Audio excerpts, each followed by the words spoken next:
Okay, well, welcome this afternoon to our September meeting of the Medical Marijuana Testing Advisory Council. Thank you for taking the time to join us all today.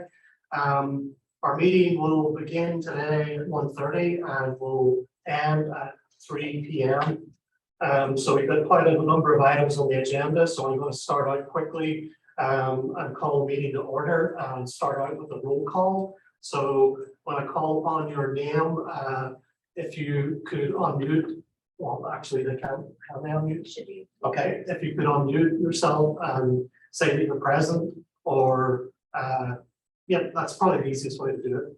So I'm going to start out and go down the list of names to check that we've got everyone here and that we've got a quorum to be able to proceed. So I'll start out with Ryan Hurley.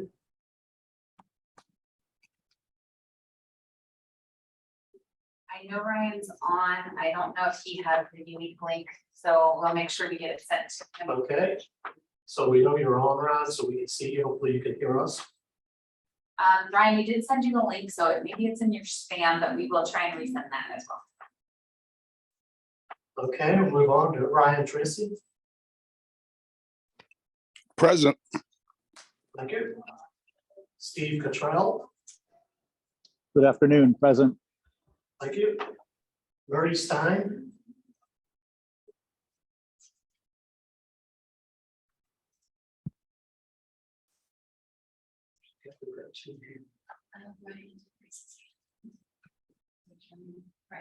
Ryan. Okay, Brian, we see you raised your hand, so hopefully we can.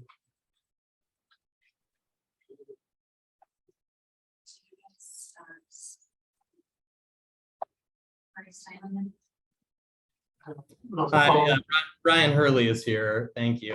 I not sure if I got the participant link or just the viewing link. It's working, so that's good. Okay, great. Thanks, Ryan. Murray, did we hear you? He's right. Okay. Thanks, Murray. Matthew Lascala. Hello, President. Thank you. Andrew Provencio. Hello, I'm present. Thank you, Andrew. Tabitha Hara. I'm here. Thank you. Thanks, Tabitha. Hope Jones. Oh, she's not present. Okay.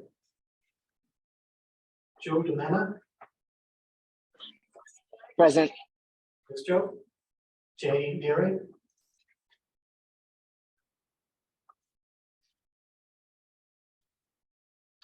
Jay, are you on?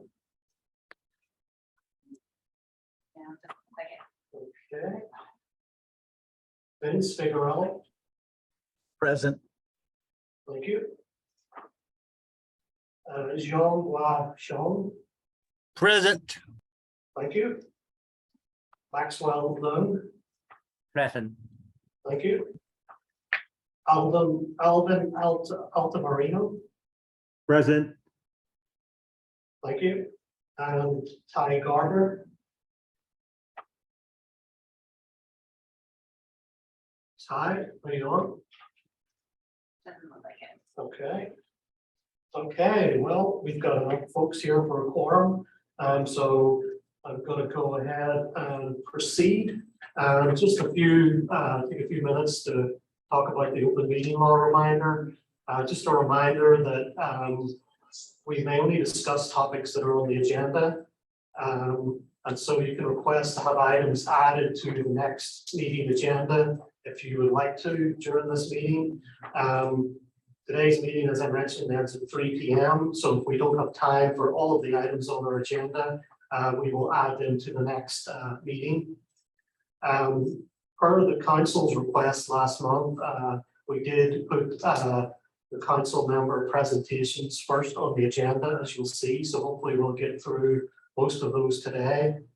ADHS will then, if there's time left over, present deficiency information at the end. And that information is also available on the website for you to review. And just a reminder again that the council must stay within the bounds of its statutory authority. And so, Marianne, I think you've got an item here you want to just discuss quickly? Absolutely. So really quick for the panelists, please use the chat feature to report any technical assistance issues only. After each presentation, you may use the raise hand feature to ask a question or present a statement about the related meeting agenda item discussed in the presentation. You will be called upon in the order that you raised your hand as best we can. Okay, great. Thanks, Mariana. Okay, so just quickly, I'll remind everyone of the council's charge. The Medical Marijuana Testing Advisory Council shall annually review the marijuana testing program and submit a report by the second Monday in January. And this report should include recommending analytes to be removed from the required statutory testing panel.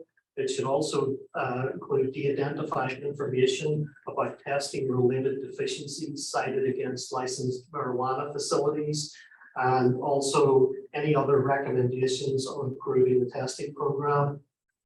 And so some things to keep in mind as a result of the Medical Marijuana Testing Advisory Council's recommendation in last January's report, aspergillus is being added to the required testing panel for adult use marijuana to better align these programs.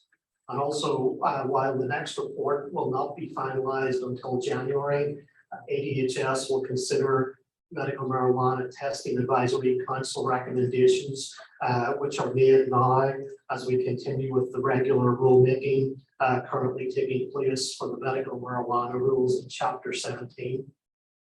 And I don't know if you have anything to add to that. Does that cover everything, maybe? That's perfect, Victor. Thank you. Okay, great. Okay, with that, we'll move into our first item of discussion. And I believe this is going to be Tabitha who's going to talk, have some discussion, and she's got some slides, I believe, that were put up on the website that will be available as well. Maybe not slides for this first one, but for our subsequent ones. But this first discussion is basically on analytes to be removed from statutorily required panel, and those are both propane and acetylquinone. Tabitha, would you like to talk on the first item, please? Yes, this is, can you hear me? Yes, we can. Okay, this will be a pretty short topic as I've brought this one up a couple times now. Again, propane is a residual solvent that we currently test for. It's the most volatile ones that we test for. We have never had a detect as of yet in the last 8 years we've been testing, and it's a it's a difficult compound to have from keeping volatilized in our batch QC and our CCV, our instrument QC. And I'm just proposing that we take it off the list. I think it would help with the cost for the labs and the standard that we have to purchase, and also in the extra reruns of a lot of the batches, because propane tends to volatilize rather quickly. And if we don't get that on the instrument pretty quickly, then we end up failing and we never have detects anyway. And I could probably vouch for the majority of the laboratories that feel the same way about this compound specifically. I'm grateful that you guys changed the limits in the newest revision, and as of the last revision too, but changed it even more this time for that compound. However, I still feel strongly that we could probably remove that and say it's safe to assume that we'll never see that compound in any of the concentrates that we currently test for. And that's on that compound. And the other one is I never can pronounce this right. It's senequinacil. It's a pesticide that is another problem child that we have to currently purchase and put into our standards. And we have to do a lot of reruns in batches because this compound in particular breaks down with any addition to water. So the possibility of ever seeing it in any of the plant products that because water is applied is going to be probably zero. I think this would help in the cost of what it costs to get our QC standards in, and all the extra costs it takes when we have to rerun for a batch of samples that fails for this compound in particular. So I propose that we remove this one as well, as I've brought it up before. So kind of up to you guys whether we take that route or not. But those two I feel really strongly about that we could remove, and we're never going to ever see detects for in the products that we currently test. And Thank you, Tabitha. So I'd like to open it up to the rest of the council members and ask if they've got any questions or comments for Tabitha regarding this, or any experience in what they've heard. Good afternoon. This is Steve Cottrell representing the Marijuana Industry Trade Association. Over the last 12 years of doing extractions across the country, I've also never seen propane in any of the testing results that we have done. It is a very volatile molecule and it evaporates the minute it is exposed into the open air of any sort. So I too agree with her. Anywhere we can potentially reduce the burden on these labs in this type of environment, I think it's as far as safety wise goes and extra work for them for no result is a wise decision on the behalf of the council. Okay, thank you, Steve. Anyone else, any comments?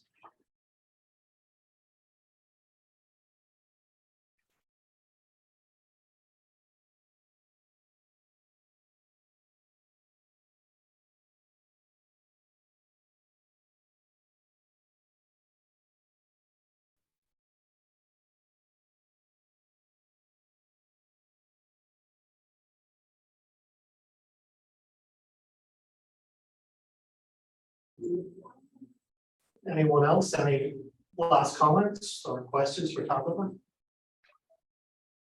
This is Andrew Provencio. I would agree with Steve. I've been in the manufacturing of edible products and production of oils since the program began. And I've also never seen a positive on either one of these in our test results. And we've been testing from the very beginning. That's it. Thank you. I'd also like to add that even saying that having no positive, I've never even have a blimp in the baseline for any even potential detect for these, even if they're under the maximal allowable limit. We don't see them at all in the samples, if that helps.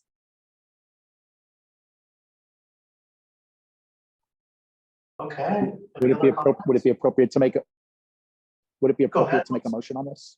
Yes, that's what we were thinking. So we'll call There for are a motion to remove both of these chemicals from our testing menu. Do we have a motion? Yeah, you guys can word it how you would like. So we need someone to make a motion saying, I move that the advisory council recommends 2, and then you could either do it separately if you only believe you should be removing one of those, or you could do it together. But we do need one person from the council to make that initial motion. Tabitha, do you want to do it? Okay, sure. I move to vote for that. We remove these 2, that the council vote to remove these 2 compounds from our list of compounds that are currently that we have to run for. I'm not sure if that was appropriate or not, but it was my first go at it. Yeah. Can I? So you have to name them: propane and equinyl. So yes, Tabitha, you wanted to make a motion to remove propane and acid equinyl from the required testing panel for chapter 17? That is correct, yes. I second the motion. This is Steve. Okay. Okay, we'll call for a vote of the rest of the members. All those in favor, please. Aye. Say aye. Aye. Aye. Aye. Aye. All those opposed, please say nay. Hearing none opposed, any abstentions? Hearing none, looks like the motion passes, and I think Megan has captured the wording there, so I think we're good to move ahead with that. Great, thank you, everyone. Okay. So our next item is again Tabitha, and so Tabitha, if you'd like to proceed and discuss your recommendations of the definition of batch size that should be tested. And I think, are we going to pull up our slides, Marianne? Okay. Can everyone see the slides? Yes. Okay, thank you. So this is it shouldn't be too lengthy because I talk pretty fast. Hopefully you guys got the opportunity to review this. That was posted up on the ADHS's website since last week. And I had a kind of one similar to it from the council meeting a couple weeks ago, but I've kind of revamped this one a little bit after I've gotten more additional feedback from a lot of people. Currently, this is not our exact definition, just because ADZHS updated to include on the flower definition 100 pounds of a specific amount, not greater than 100 pounds. So that's the only difference with this slide versus what the newest revision just said. But obviously, A and B are referring to what the industry has to pull for testing. C only applies to laboratories in a completely different definition for what batches, how we actually batch samples to test for. So A basically being very vague, not giving an amount of a particular amount, not saying how big the harvest time, what the same condition is, keeping that very vague in A, and B the same way. It's not giving a certain amount or given definitions what the same ingredients could include and that stuff, but everybody knows what the current definitions are. So we're going to go ahead and go to the next slide, which is where this is concerning to me and has been. And I didn't realize it was going to be such a concern until the laboratories, not only myself, started to see a trend with what was being tested. In the beginning, like a little bit of history, in the beginning, we were pretty much got every strain that was out there, lots of full panel testing. And then over time, in the last year and a half, most of the labs have seen a significant decrease in the strains, giving that we'll get 20, 30 potency on a work order and one full panel and everything have the same batch name.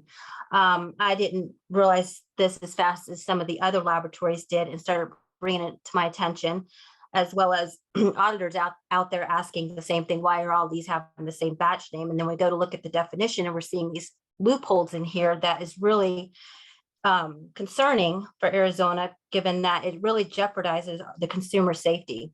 The first bullet on here, the size limit's not defined for Arizona. Research, and a lot of research has went into this, guys. I took multiple people, did a lot of research on the top few states that have the best rules in place or have good current rules in place. So this wasn't just pulled out of anywhere. And I have references to support all of this documentation as well. So research supports that about 50 pounds is a reasonable batch size. If we go larger than that, we really do risk having to remediate or destroy a larger amount if we go less than 50 pounds. 50 pounds seems to be the most reasonable across the board, what everybody's doing, if they do have limits listed. Number two, there's also no boundary conditions to the definition. Same time, this could mean an hour, a day, or a year. Within Arizona, most cultivators that I have spoke to, this is to not say everybody, but has stated that 72 hours is pretty reasonable time frame to define same time. And that's just, this isn't my level of expertise. This is me reaching out and trying to get some information from what Arizona is currently doing. Third bullet. Dispensaries, grows, and manufacturers of cannabis products in AZ are using these loopholes to inadequately test products. And I know this for a fact just because I'm hearing it from a lot of wholesalers that buy wholesale in particular that come to us and want things tested or require tested. And what they're hearing is from when they're buying it, we don't have to test all of it. We only have to test what we consider a batch. So it's not just me realizing what's going on and seeing it. It's actually a lot of people that wholesale that is requiring full panel testing, and they're worried that their product that they're selling, not their own, but what they've gotten wholesale, is in jeopardy of being contaminated. So I hear a lot of that going on as well. And again, this is just coming from everybody feeding us information, and the other laboratories as well, getting kind of the same information. Consumer safety and the integrity of the labs that do the testing are being greatly endangered, because what's going to end up happening to us is our name is going to end up in the headline for testing a certain strain full panel, which we actually didn't test that particular strain, because not every strain is being tested. It's whatever the definition is saying, what people are interpreting as being a batch. So not every strain is being done. So I've seen that come up over and over, ones that have hit the headlines in the last year and a half, having a batch number, name on it, but ultimately it wasn't tested for full panel. Again, labs only can test what is provided and cannot ensure that the sample is representative of the batch, nor that the sample has not been manipulated. I tell everybody we're like McDonald's. You give us your order and we get you what you pay for. We can't ensure the safety of that product. It's really on the other end that it's defined without loopholes to make sure that everything's getting tested correctly. Other leading states, cannabis states, they're listed right there, have experienced this problem and addressed it with a more defined definition. And again, I've already talked about this, labs have witnessed a significant decrease in testing since testing regulations have been mandated, and have seen more potency with one test for full panel, with many samples listed in the same batch for multiple strains and concentrate batches. And I guarantee I can attest for the majority of the laboratories that are seeing the same thing. We can go ahead and flip to the next slide. This is a little bit of this is the research that was done across the one, and you'll see the age of the market for each of these states. These are the states that have the most definitions. There's a lot that have other ones for defining a batch, but this is what we could come up with that has the most significant, if they have any at all. You can say most of the states define batch with a lot more wording than we do. Ours is very, as you can see, very narrow.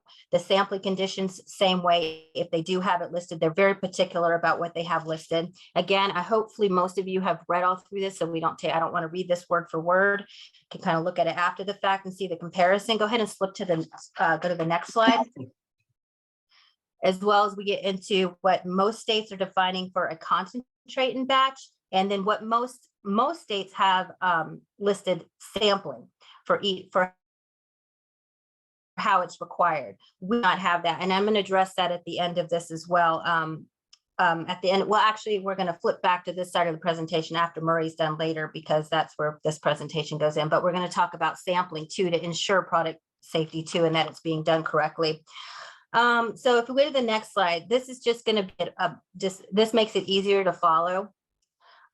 This is the definition range from state to state, what we just looked at. You can tell that we've got 5 pounds of flower, that's Nevada, 100 immature plants, 15 pounds of flower, and then 50 pounds max. So going with what we currently have, you can see that 50-pound max is pretty darn reasonable for ones that do have it in state. Nobody has it more than what's listed right there. Concentrate, same thing. They have more specific definitions with using the verbiage same extraction method, same ingredients, same harvest batch under the same conditions. Flour for extraction that weighs 125 pounds or less within 2 hours of harvest. They just have way more specifics. And this is just an overview of what they have comparably to what Arizona has to ensure that all the product is getting tested.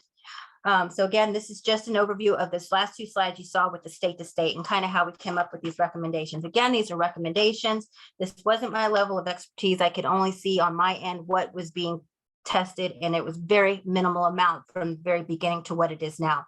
So flipping to the next slide, again, this is just a suggestion.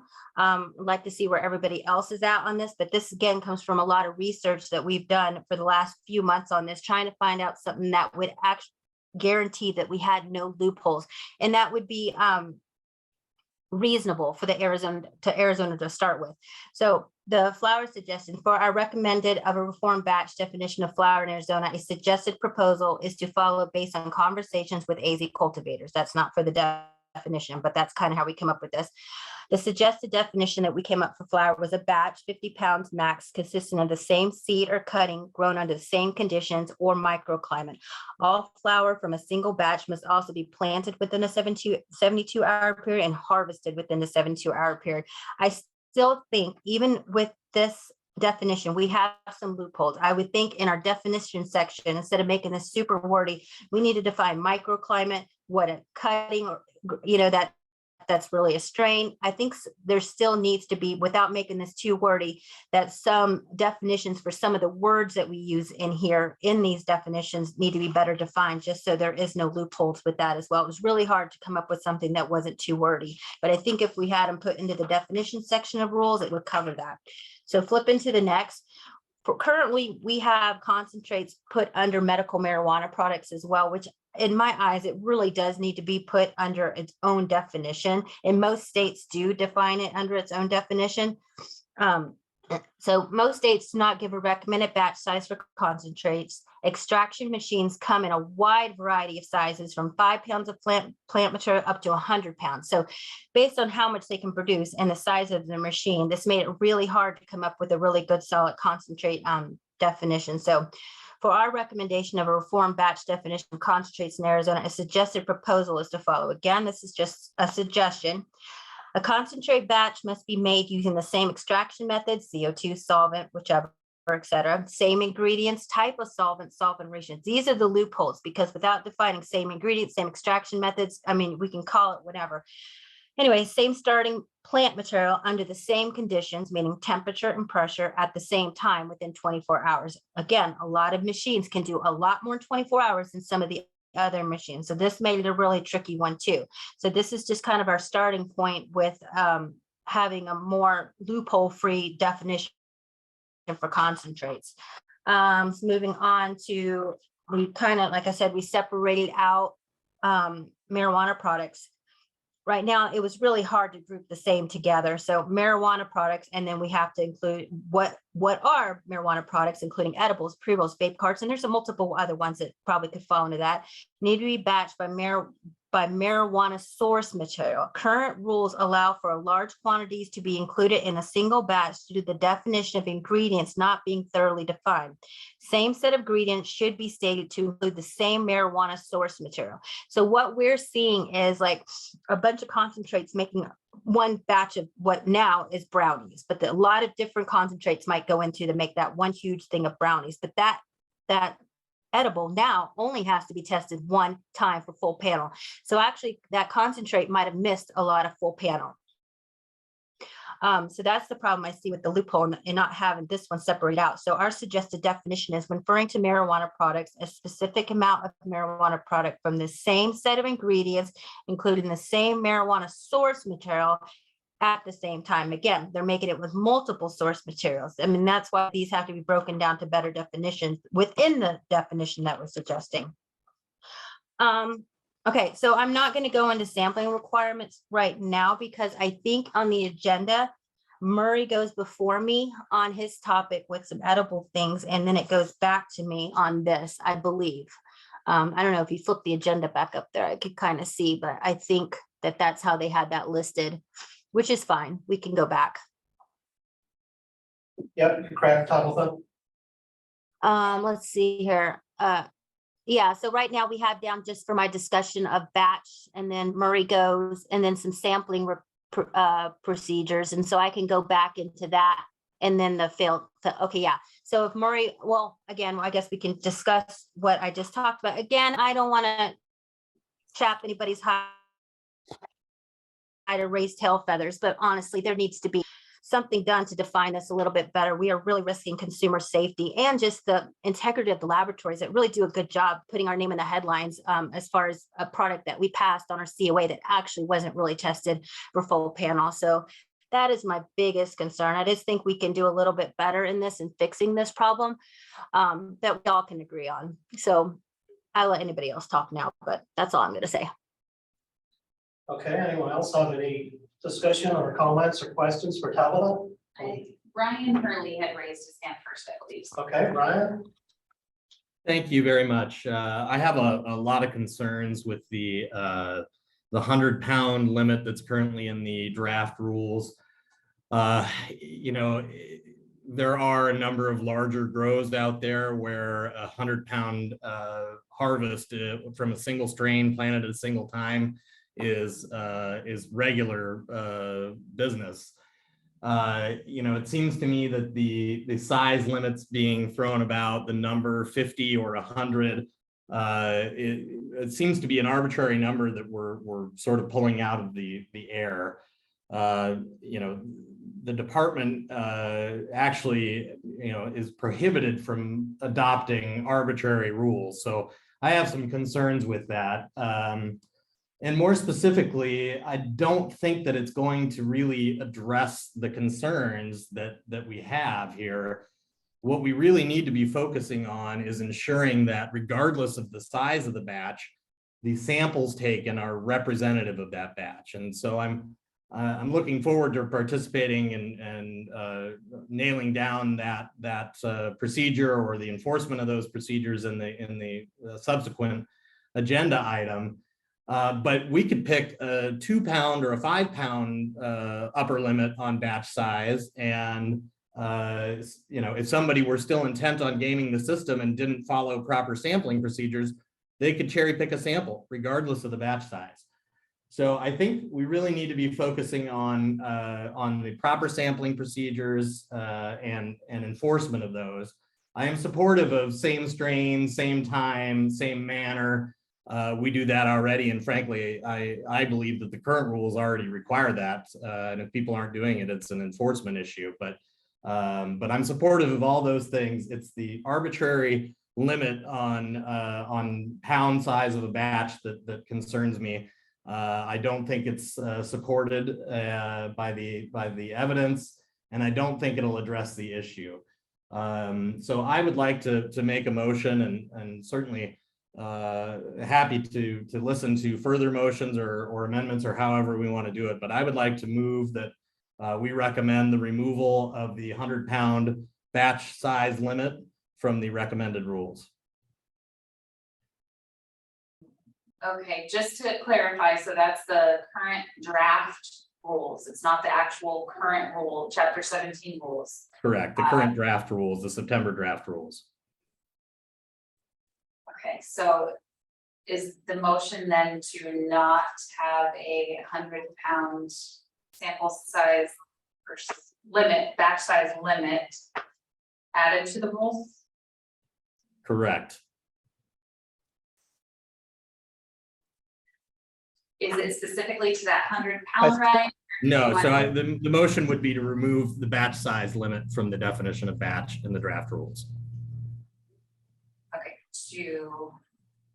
and again, we have to kind of consider that what our current rules are, not just that draft. So as we're talking about our current rules and how you want those to change. So your recommendation is not to change the rules to add a batch size limit? Correct. That would be fine to voice it that way as well. And again, supportive of further motions to narrow down the definition of batch for time, manner, and strain.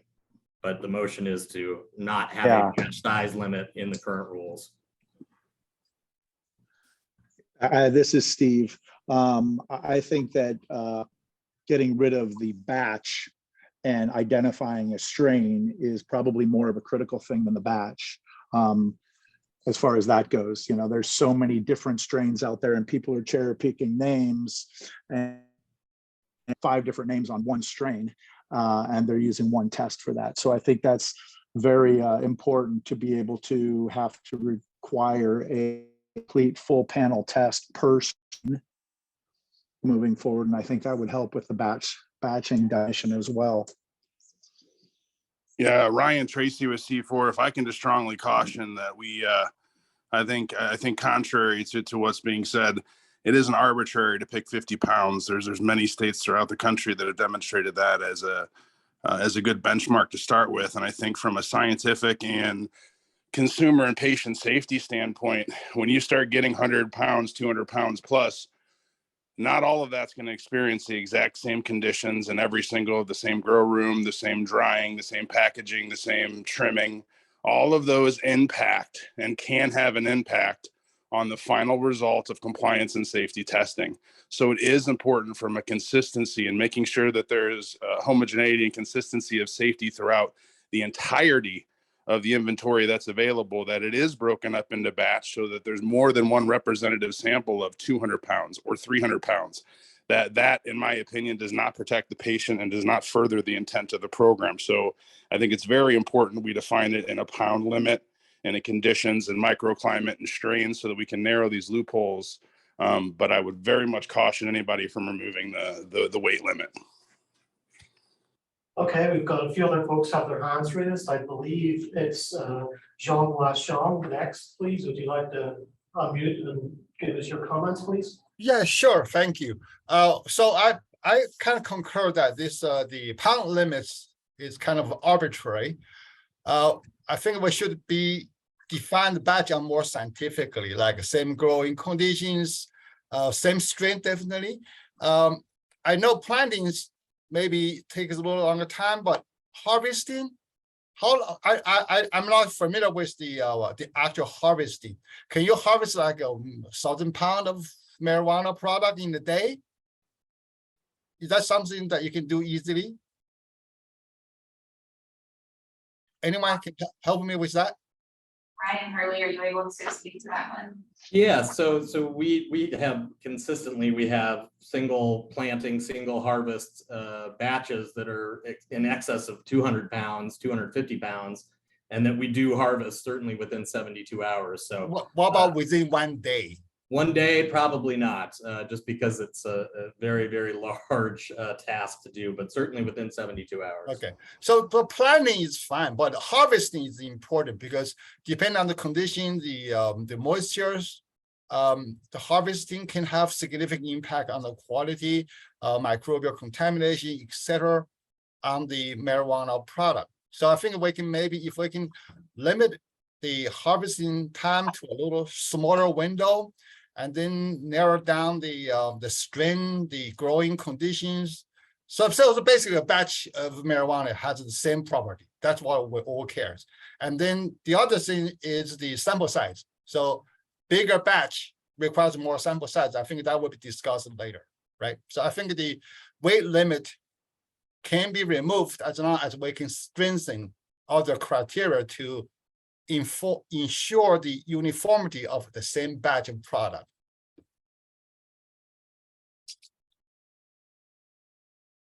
If this Tabitha, I am going to get back to the sampling size, but what the suggestions that I did come up with on a nutshell, just for everybody to know, is based on a couple of different states on how they do it. But depending on how big that batch is, 50 pound to 100 pound or 200 pound, that's more sub-aliquots of that go all into one pot for one full of testing. And you again are still risking having to destroy or remediate a lot more, because even though the sampling techniques are there, if you don't put a number on it, if you want to do 300 pounds, 500 pounds, now you're taking way more sampling locations and aliquots, combining it all into one pot and testing for one full panel. And then you really are still going to have the same thing. You risk losing or remediating a bunch more product when you don't give it a weight size. I'm just throwing that out there. But like I said, we'll get to that in a little bit, but I just wanted to throw that out there since we're kind of going into discussion about that. And I'm putting myself.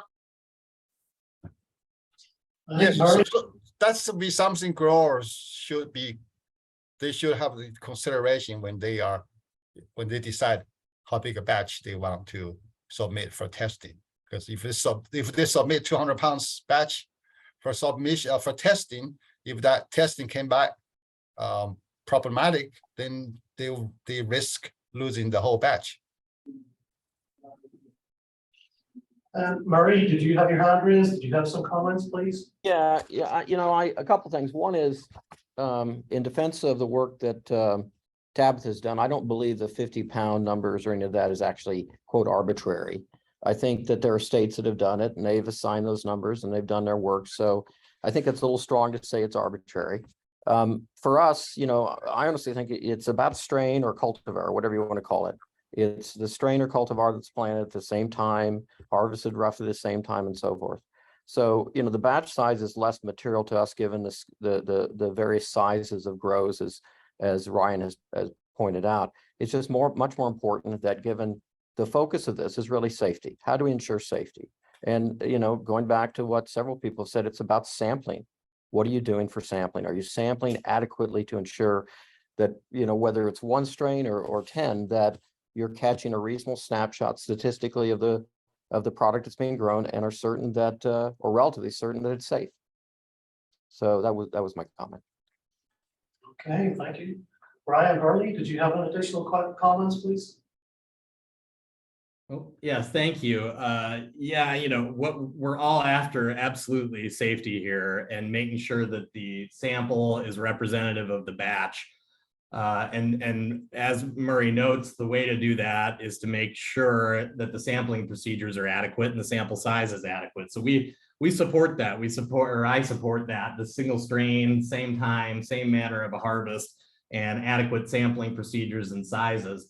But I could envision a scenario where if we pick a upper limit on a batch size, whatever that is, 50 or 100, and we submit samples for 2 different samples to split that batch in half. What if the test results come back and they're conflicting? It was one batch, it was harvested at the same time, planted at the same time, single strain, but now one batch shows failing and one batch shows passing, or we have to end up doing a recall at some point because something is discovered later on. This actually could cause more problems than it would resolve. It doesn't really resolve anything. The sampling procedures and the sample size is really what we need to be focusing on. So I would ask that somebody would second my motion. I believe Maxwell, you had a comment, please? Yeah, just a couple of notes here. First of all, I mean, if one batch is passing, one batch is failing, I mean, that's a concern, right?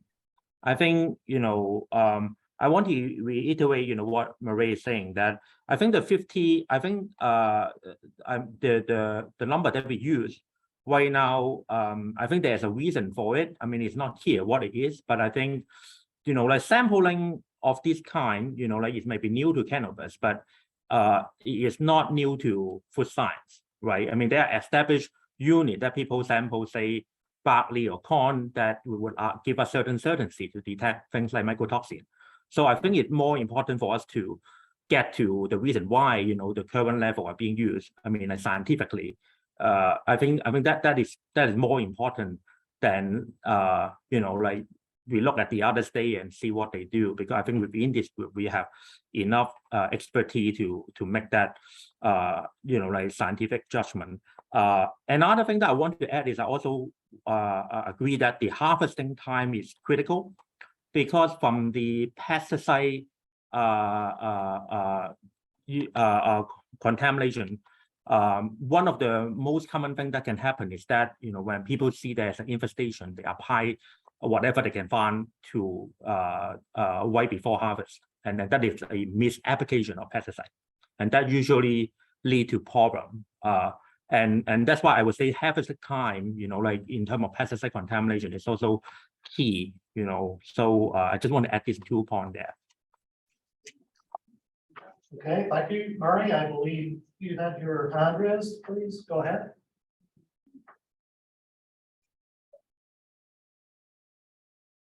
If you're talking, we can't hear you, Murray. I'd be curious to hear Steve Baker's thoughts about this as it relates, because of his background in the agricultural side.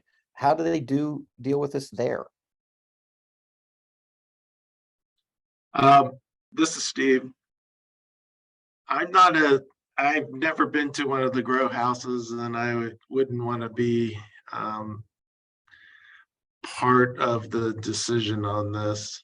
I know that in all of ag and where I came from, the biggest error that a product has is getting the sample from the field or the manufacturer. It is difficult to do that. And so that's why it's critical to really get something that is meaningful scientifically, if possible, for this. So I think that's all I can say about this. Sorry, Murray. Steve, maybe I can repose Murray's question. I think he was asking not in cannabis, but outside of cannabis. Is it, for other agricultural products that would go to a consumer? As far as I know, there aren't specific batch size limits on those other products. I'm not aware of all those. It really comes down to the producer, I believe.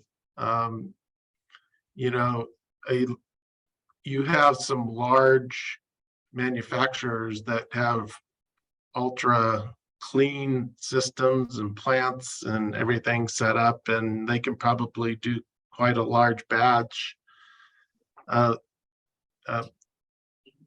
better than a small group can. And so there's so many differences. I don't think that you can say necessarily it has to be this. It really comes down to the quality of the manufacturing and the grow house or the what's going on. With that, I believe you had a question.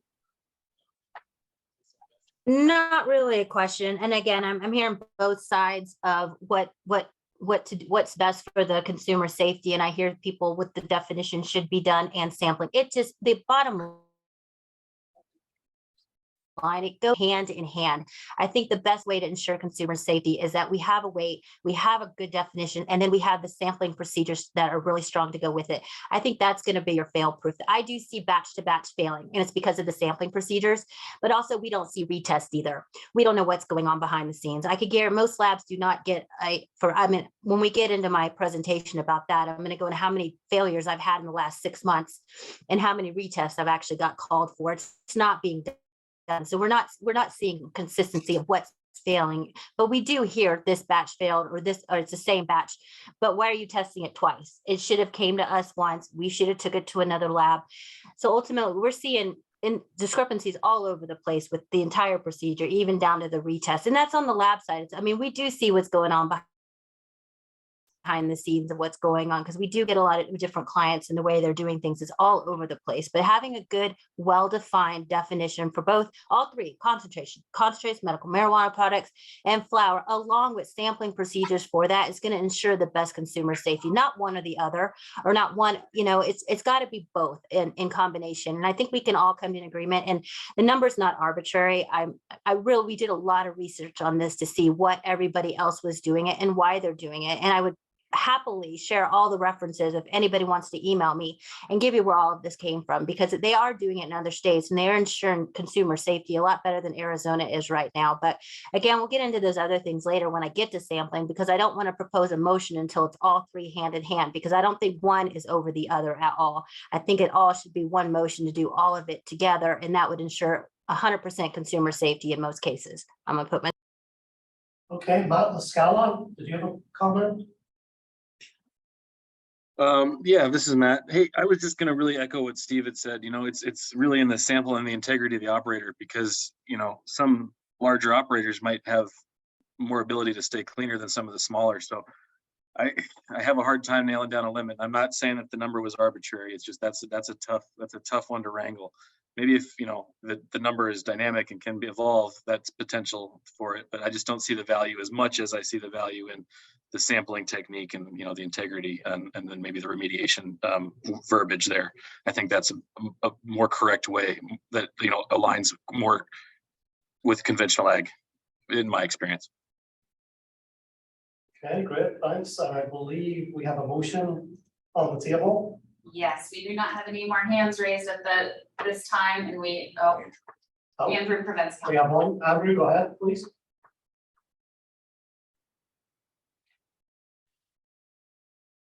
If you're talking.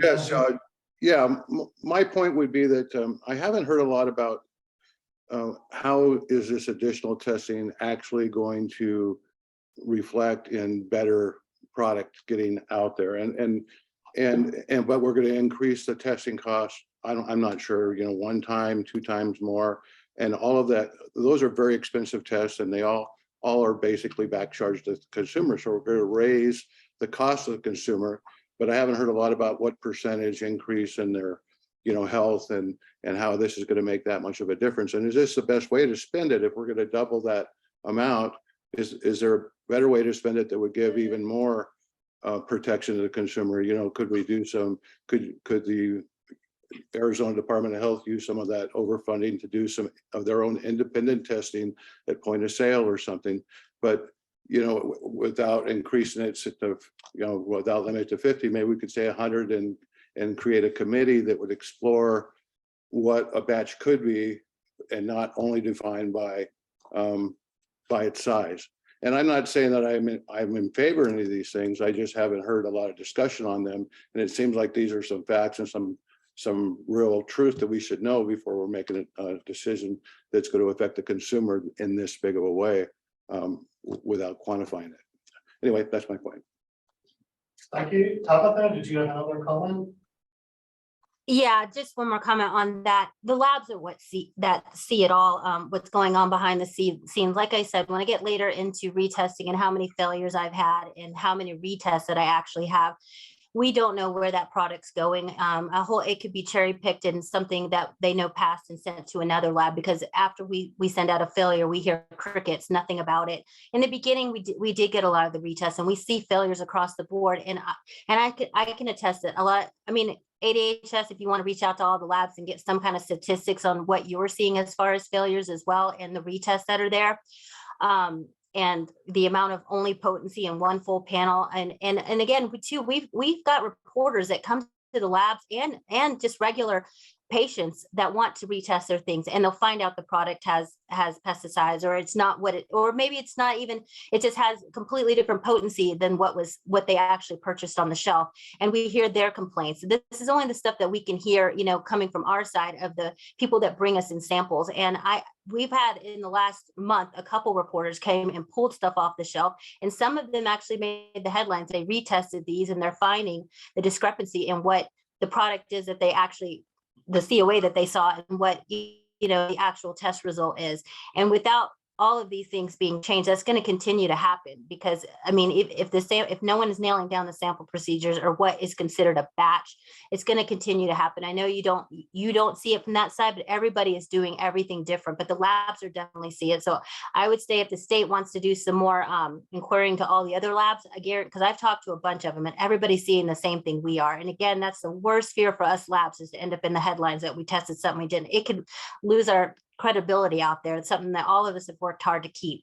So we are seeing it. And again, if I don't know how to prove that to you, besides the state maybe sending out something to the labs to kind of get some inquiries about that, or back later on in my presentation about how we will report failures to the state and how it can be done to ensure that everybody's following up on these failures and seeing what's being remediated or what's being destroyed. Because if there's no credit, like there's nothing at our end to ensure that we know who knows that product failed for testing besides the people that submitted to us. Anyway, put myself on mute again. Okay, Ryan Tracy, I believe you had a question or comments? Yeah, I wanted to go ahead and I think to Andrew's point, I can see where there's a concern here, right? I understand that it is a cost to the operators and producers, but I think it's important to highlight that we're actually trying to just make, have the program be as we intended it to be initially when we rolled it out, that every strain's getting tested and that every batch is getting tested. And until we close some of these loopholes and arbitrary language that people are kind of dancing around to eliminate people from being able to do this, we're never going to have the program as intended. So it's not necessarily that it's going to be a great deal more expense. It's the expense that should have been there all along if people were testing as they should. And the batch size comes into play because, we're getting 14, 15, 20 grams, which we talked about sampling, but 20 grams that we homogenize, and we only take maybe 300 milligrams of that, and we're doing potency tests. That's such a small representation of such a large amount that's going out to consumers. So there is a value, and whether we land or 50 or 100 or wherever that pound amount is, there is a value in having a distinct amount. So that there's a more surety that product's going to be safe across the board. So just to note that it's not a grab to try to get more money to be spent.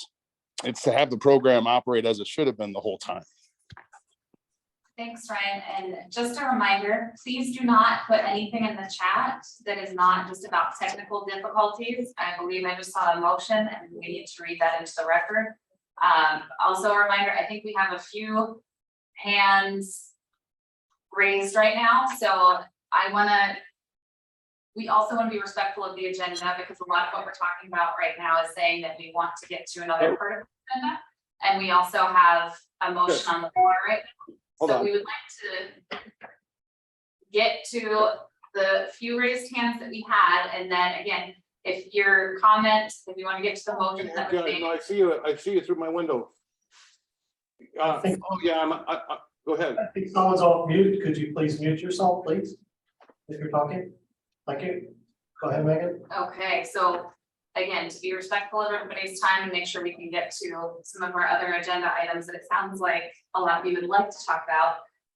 Let's go through the list of people that still have their hands raised, and then we will get to the motions that were made. So I believe Ryan Hurley is next. Thank you. So Tabitha and Ryan Tracy, I certainly appreciate the concerns and the problems that you are seeing out there. And obviously everybody's intent is to make sure that the every batch is tested, it's strain specific, and that customers, consumers, patients are safe. But I've yet to hear why picking a limit for the size of a batch, or how picking a limit for the size of a batch will actually address that problem or actually make that a reality.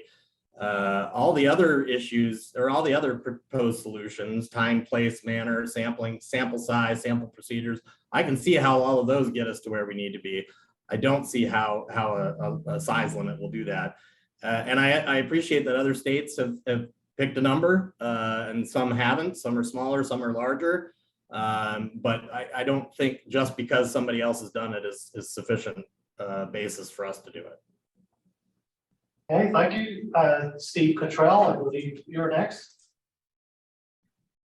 Yeah, my question is real simple, real quick.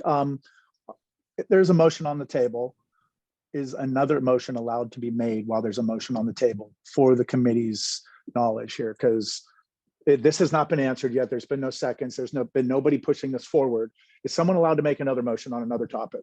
You can make a motion. Don't know what. So it would I'm be, sorry, I didn't hear that. we would like to deal with the motion that's on the table first. You could move to amend that motion if you like. But we were trying to get all of the feedback from everyone on that specific motion before we called to see if anyone wanted to second it and vote on it. So I think we have one more. Thank you for the person. clarification. Got it. There's one more person with their hand raised, and then hopefully we can move on to that piece. I think it's Jean-Laurent Jean. Go ahead, please. Thank you. So, so basically all the testing are really, the ultimate goal is for the consumer safety.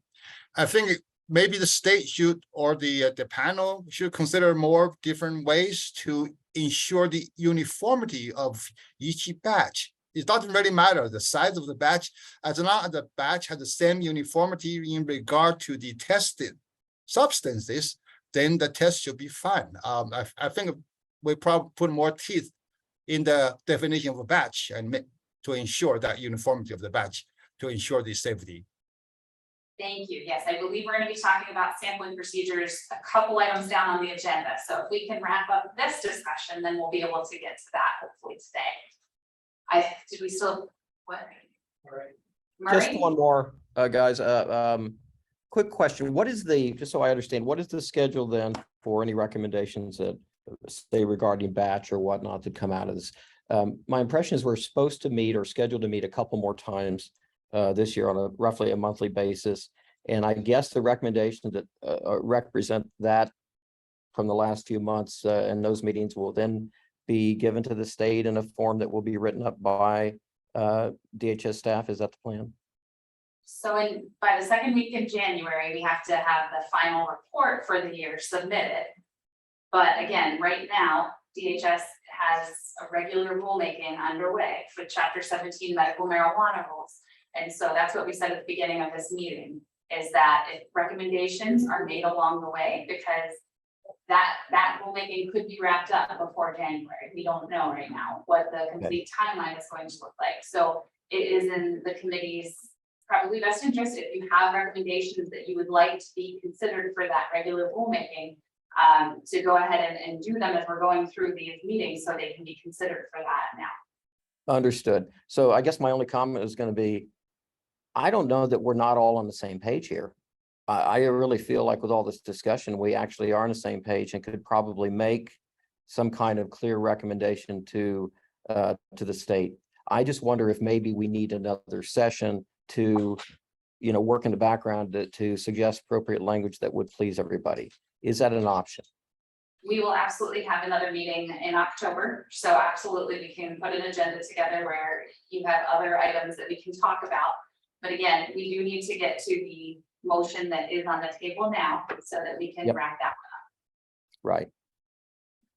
Okay, we still have two people with their hands raised. No, nope, all right. So we do have a motion on the table from Ryan Hurley at the moment. In his motion, Ryan, correct me if I'm incorrect, it was that he moved that the council recommend to not change the current rules to add a size limit to the current definition of batch. Is that a correct wording of your motion, Ryan? Yes, that's correct. Sorry, I was on mute. That's okay. Do we have a second? Can we amend this motion as well, or? If you would like to move to amend it, yes, you can do so. Yes, I would like to amend it so that to add more stringent definition of batch be further defined. So again, there are other pieces of that we're gonna be talking about later. I think you had mentioned about sampling. It seems to me that perhaps Murray might have a motion to follow this that would address that specifically. So on the current motion on the table, do we have a second to not include a size limit to the batch? I second. I apologize. Can you say? This is your Matt name? Lascala. Thank you, Matt. And then I think maybe do a roll call on this one, just to make sure. Yeah, yeah, we probably will. So I will go through each person. Yay or nay? Okay, let's start out with, well, Ryan proposed it, so he needs to. Okay, Ryan Burley. Aye. Okay, aye, thank you. Brian Tracy. Hey. Hey. Steve Cottrell. Can I not vote on this? You can abstain, yes, okay. I can abstain. Okay, thank you. Murray Stein. Yes, aye. Okay. Matt Lascala. Aye. Thank you. Andrew.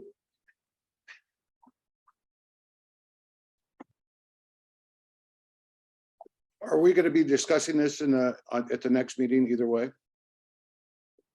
It depends on what's on the agenda for next time, but if there are other pieces of this you'd like to discuss, yes, we can add that to the agenda. Yeah, because basically I just would like to have more information. So I'm going to be in favor for more information at the next meeting so that we can further consider this. So your vote would be yes or no or abstain? Well, I don't want to, if it's going to mean the committee's going to move forward with a recommendation of 50, I don't necessarily agree with that until I have more definitive information that that's going to help the situation. It sounds like we have more of an enforcement issue and less of a reason to test more. So the motion is to not include a size limit to batches. Okay, but And that was my interpretation too, because we need more definition on this topic. And again, I think there are certainly subsequent motions to come still on this agenda item. Right, I just don't necessarily want to make that decision today. So I would vote basically not to include it if we still have the option to consider it at future meetings. So that would be a no vote, correct? Or an abstain. Well, what's the current vote? We currently have 3 in favor of the motion that was again to recommend not having a size limit for batches. We have 1 no vote and 1 abstain vote at the moment. I'll abstain at this time. Okay, thank you. Tabitha? No. Thank you. Joe DeMetta? Hi. I vote yes, but with the understanding that there will be subsequent recommendations to take up this. Sorry, Joe, you broke up there. Can you repeat that, please? I'm so sorry. I said I vote yes with the understanding that we will have other subsequent motions to deal with necessary changes. Great, thank you. Jay? Oh, Jay's not here, sorry. Vince? Nay. No. Thank you. Xianghua, Xiang?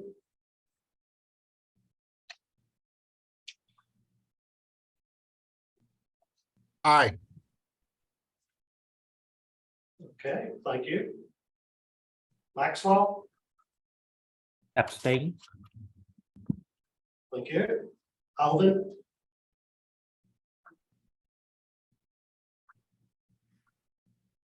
I believe Alvin left. Oh, Alvin left, okay. Anyone I've missed? Okay, Megan, what's the totals look like? So we had 5 yeses, 3 nos, 3 abstain. We would need 9 in order to pass. So the motion has failed. Okay, And then I think we do have, Murray had added something to the chat that I think we need to read into the record. I believe it was a motion. Yeah, apologize for doing it that way, Tabitha. I should have known better. So I'm gonna blame my people for that.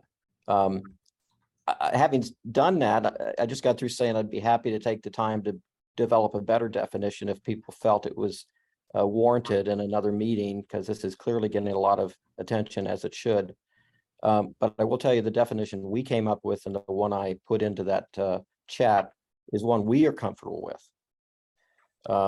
But I won't be embarrassed if you elect to go ahead and call it a motion and everybody votes no.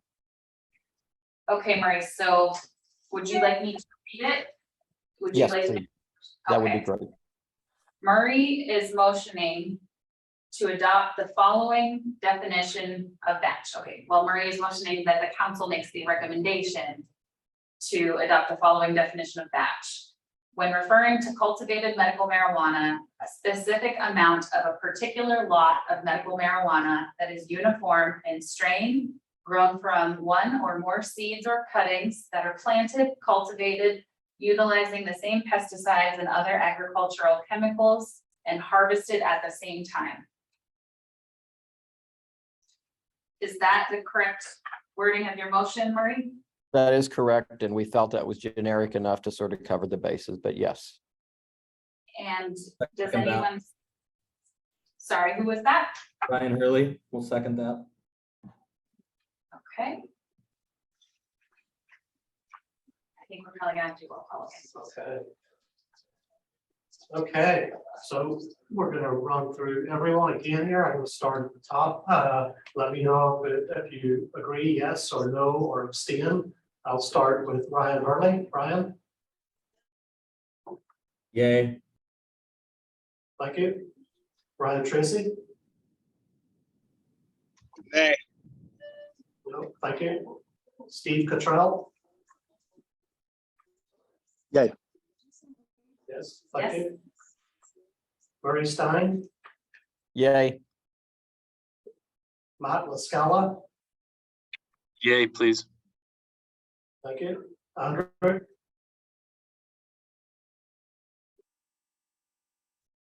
Yay. thank you. Tabitha, No. thank you. Joe DeMena, Yes. Jay. Oh, sorry. Vince, No. thank you. Xianghua Xiang, Yeah. thank you. Maxwell, Yay. thank you. I believe Alvin's not here and Ty is not, so what do we have in the totals, Megan? That one was much closer, guys, but we had 8 yeses and 3 nays, so we were 1 short of passing that. Okay, so I think it's probably time to table the rest of that conversation for now, and maybe we regroup next time. I think it's time to move on to our next agenda item, maybe. Okay, great. Thank you, Megan. And so the next item is Murray Stein. He's going to discuss recommendations of definitions on form and topical. All right, Great. Will you guys be presenting the slide deck? yes, we're pulling it up now. Super, thank you. You can move to the next slide. Thank you all for the opportunity to present this. We felt, and just so it's clear, I'm a dispensary agent. The thing I spend most of my time on today, these days, is infusion. So we're very deeply involved in putting cannabis and other products. And consequently, we come at this a little bit from a different angle and notice other issues. So basically, we just want to talk very briefly today, because frankly, I want to get on to Tabitha's stuff. We just started the popcorn. That's going to be a fascinating presentation. But we want to talk about a couple terms that really aren't defined that should be. And then obviously with the goal of getting the testing requirements all into alignment, we're going to share a few slides that just sort of talk about that. Next slide, please. So, oops, did we skip one? No, that is it. So this is basically the state of affairs, as most of you know, representing revised statutes, the administrative code for both adult use and medical. And, you know, I think ultimately the goal for all of us is to try to get, you know, both of the testing sides of this all on the same page in terms of products. And so we need a reference point to look at this and ask where the definitions exist in the rules or the statute, acknowledging that some things are not changeable, such as in the statute, and we have to use the rules to get there. We've had our share of paranoid experiences when we've gone through and read the content of the various rules and the statute and all that, especially as it relates to the future and how it might affect food products, because there's a significant reference in rules back to Arizona Food Code, and that in turn refers to federal food code or the FDA. And there's a number of conflicts that we're starting to notice that are a key consideration. I want to point out that under marijuana products on adult use, they actually do make reference to ointments, but only ointments in the context of a physical topical product. And that can be inadequate if it's taken literally. So we honestly feel like there should be a real examination of these to ensure that whatever definitions we go on or move on with forward are going to be consistent. Next slide, please. So we premise this with the recommendation in terms of the couple of terminologies. There you go. So R19 or R917 basically makes a reference to a form of marijuana or marijuana product, but there's no definition anywhere for the term form. While it does allude to marijuana, concentrated, edible, and topical, just by inference, it doesn't actually say so. And we honestly feel like this cleanup of this terminology would be a great value to us in terms of how we talk about these things in the future, since, you know, topicals as a product family are largely ignored or not really on anybody's radar when the rules originally came out. Next slide, please. We provided a proposed definition, by the way, at the very bottom. So what we really feel is a need for the definition of a physical topical product applied externally to the body. And making reference, of course, in the definitions, we've mentioned that, again, in red, ointments gets a reference, but there's no other mention of topicals like creams, gels, and so forth, patches or whatnot. And really, there should be some allowance for that in the definition, or you shouldn't be so specific with just ointments. So we've gone on to propose the definition of a topical that's in keeping with other references in the rules. And that's provided at the bottom of the slide. Next slide, please. So I just wanted to include a few slides here that reflect what California and Colorado do with respect to how they define topical products. But first, the pain point. As a manufacturer of topical products, and at one point some years ago, we represented a lion's share of such products in Arizona. So we've got a very strong sensitivity to the client base and what their needs are. And we found that there's a great deal of perception among the dispensary owners that topicals fall under the normal edible rules and therefore are limited to 100 milligrams. And the reality is, at least based on our experiences, that 100 milligrams isn't really enough to get the kind of effects that we would like to and have had in the past with other topical products that were at higher milligrammage. So while California has a limit to the amount of THC, say 100 milligrams, Colorado does not. And provided for reference the actual language provided there that they use that I would recommend we consider in terms of what we come up with. Next slide, please.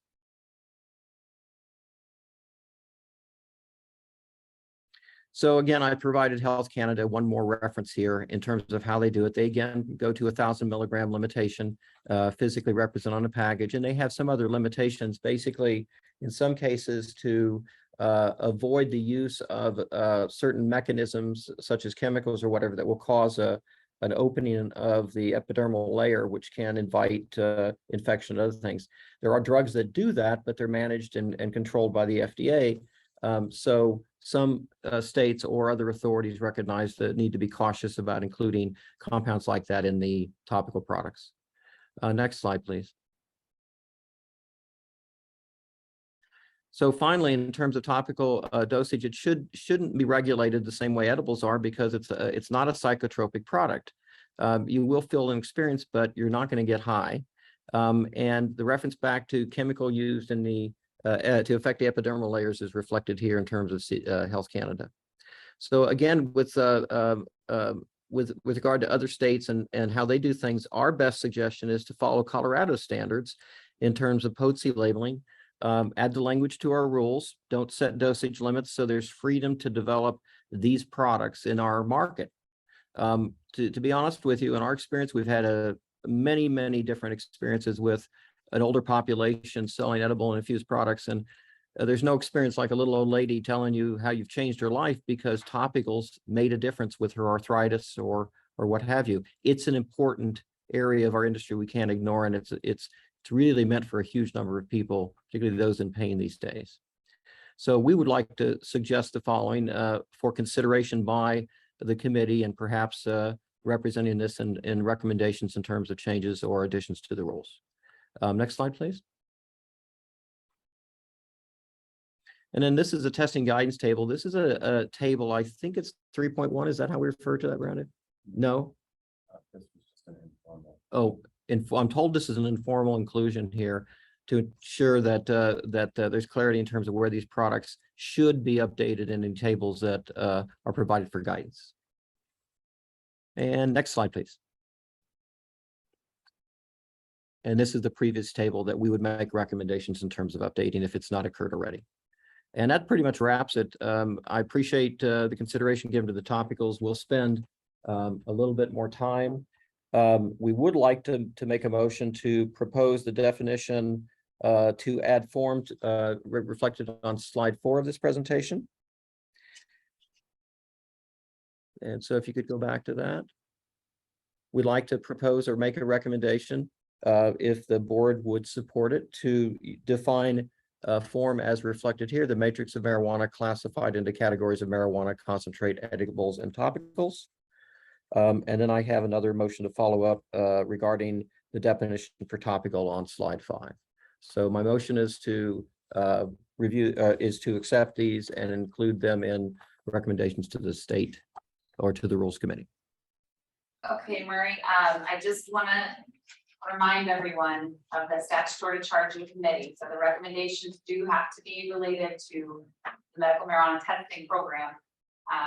So if you guys feel that this is a motion that you'd like to consider under your statutory authority, you are the council. So the motion, as I heard it from Murray, was, oh, I'm sorry. We do have a comment pending from Ryan Root. Thank you. I actually just have a procedural question and a possible point of order. I was on this committee previously when it first started, and I was going back through my memory and looking at the motions, and none of the motions that, a bunch of the motions that were passed at that time were passed by a majority of those present, not by a majority of the council. So I'm wondering when that changed, where that can be pointed to. And then the other thing I'd like to bring up is that if I'm looking at the online listing of council members, there's actually only 15 people on the council right now. There's a vacant position.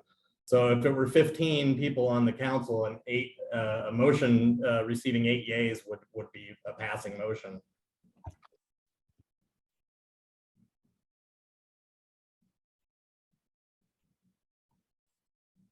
Ryan, we will absolutely double check this with our legal counsel that I'm not going to lie, there may have been incorrect procedure at that time because everyone in the room right now, what we are aware of as far as open meeting law is that it is dependent on the total positions available at the committee.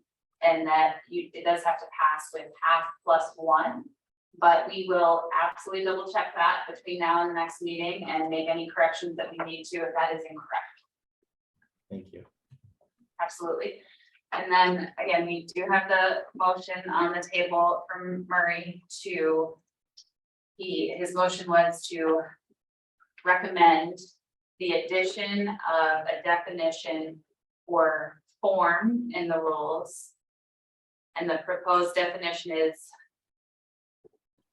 the matrix of marijuana classified into categories of marijuana, concentrate, edible, and topicals. Does anyone want to second that motion? This is Steve. I second the motion. Okay.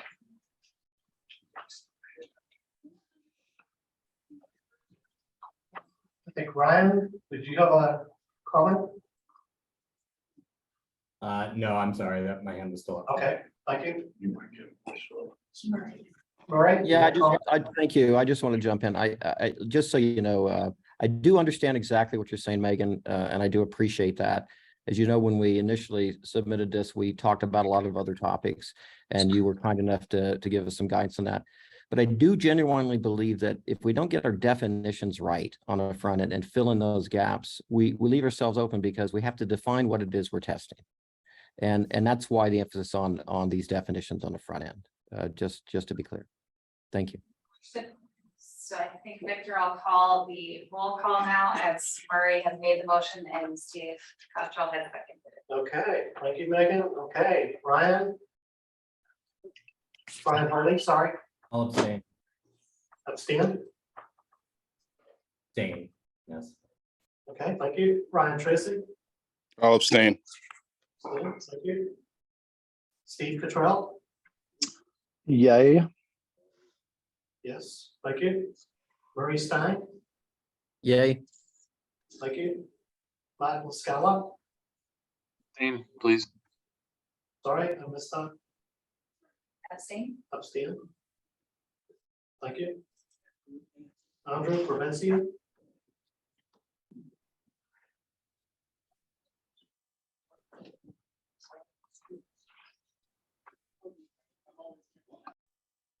Andrew, if you're on mute. Yay. Yes, thank you. Tabitha. Yay. Thank you. Joe DeMana. Yes. Thank you. Vince Figueroa. I abstain. Thank you. John Wajon. Yeah. Thank you. Maxwell Lum. Yay. Thank you. That's it. Okay. What do we have, Megan? We have 7 yeses, we have 4 abstains. We believe that has failed, but again, as we discussed with Ryan Hurley, we will absolutely make sure that we are up to date on open meeting law and we'll record those recommendations appropriately and notify you if anything changes.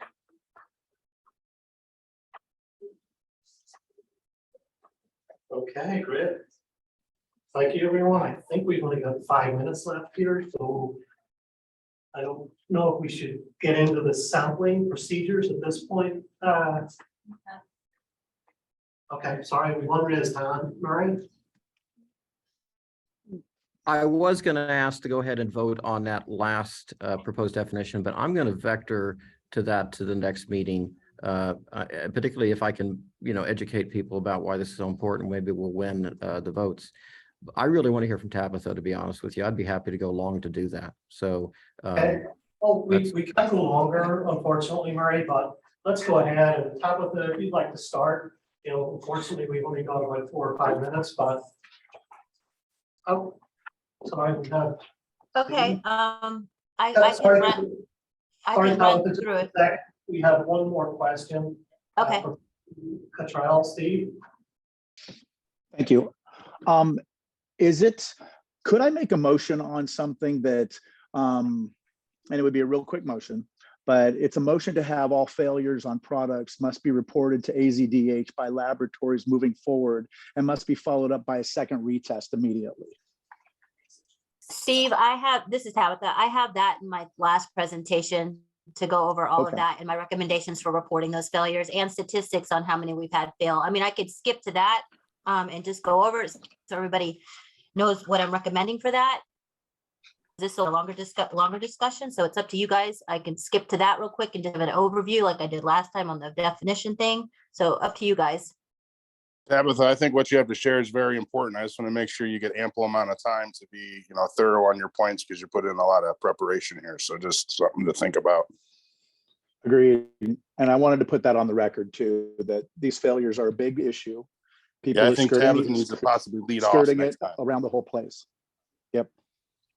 Okay, well, we can wait till the next time to do that, but yeah, I have a big presentation on what's currently happening now, what the labs are seeing as far as failures, what's being resampled, the process that there's no follow-up on, the failures that we're having, what's happening to these batches, and some recommendations that the state can adopt for either tracking that, or there's two, there's a metric system, which is something the state would have to adopt as a kind of like a software system, or us just the labs just reporting and then following up with that. And there's a couple states out there that, again, I have a whole presentation for this, but there's a couple states that use the metric, and there's a couple states that just have some specifics within a certain amount of time. We have to report the failure, and they have a certain amount of time to follow up on that type statistics to go along with that on what currently everybody's doing. So like I said, that probably needs a good half hour probably to go over and comment on. Same thing with the sampling recommendations that I'm making that go hand in hand with the definition. So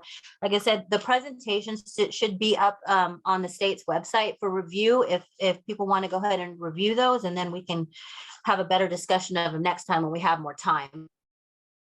Yep, I think that's great. Tabitha, we will put your two items at the top of the agenda for our next meeting. Like Tabitha said, she has her slide sets on the website below the agenda. You can click on the link there and get it and review it ahead of time. And again, we'll get those on the agenda for next time.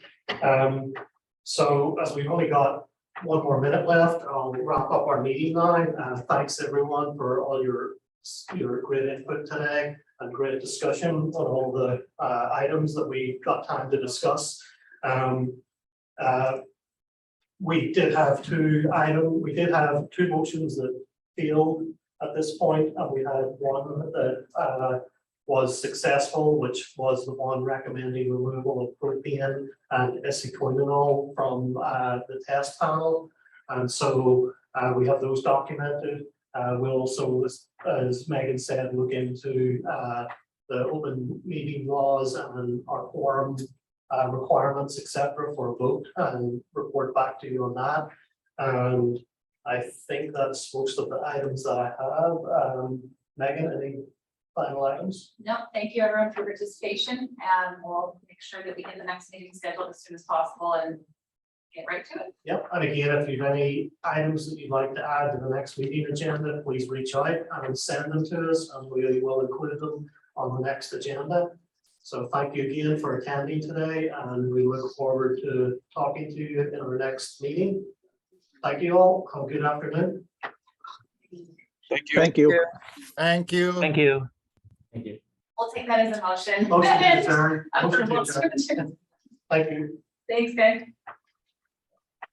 Thank you.